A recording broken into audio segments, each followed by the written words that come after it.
অনেকদিন পর ছেলে বায়না ধরলো চিলি চিকেন খাবে, তাই একদম ঘরোয়া পদ্ধতিতে বানিয়ে নিলাম চিলি চিকেন। চলো দেখা যাক কিভাবে বানালাম। প্রথমেই চিকেনগুলোর মধ্যে নুন, সামান্য একটু মিষ্টি, আদা রসুন কাঁচা লঙ্কা পেস্ট, ভিনিগার আর তার সাথে সয়া সস আর গোলমরিচ দিয়ে ভালো করে মেখে 1 ঘন্টা রেখে দিলাম। 1 ঘন্টা পর একটু কর্নফ্লাওয়ার দিয়ে ভালো করে মেখে নিয়ে তারপর চিকেনগুলোকে ভালো করে তেলের মধ্যে ফ্রাই করে নিলাম। ওদিকে কিন্তু আমি রসুন আর কাঁচা লঙ্কা কুচি নিয়ে নিয়েছি। তারপর তেলের মধ্যে কাঁচা লঙ্কা আর রসুনটা ভাজা ভাজা করে কিউব করে রাখা পেঁয়াজ আর ক্যাপসিকামটা দিয়ে ভালো করে বেশ কিছুক্ষণ ভেজে নেব।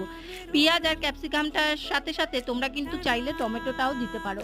আমি কিন্তু এখানে টমেটো দিয়েছি, টমেটোটা চাইলে তোমরা স্কিপ করতে পারো। টমেটোটা দিলে একটু স্বাদটা ভালো হয়। সবকিছু ভাজা হয়ে যাওয়ার পর এর মধ্যে হাফ চামচ মতন ভিনিগার, হাফ চামচ মতন সয়া সস, 2 চামচ চিলি সস আর তার সাথে দিয়ে দিলাম 1 কাপ মতন টমেটো সস। সব দিয়ে তার মধ্যে নুন, মিষ্টি আর গোলমরিচ গুঁড়ো দিয়ে ভালো করে নাড়াচাড়া করে ভেজে রাখা চিকেনগুলো দিয়ে ওপর থেকে কিছুটা কর্নফ্লাওয়ারের জল দিয়ে ভালো করে নাড়িয়ে নিলাম।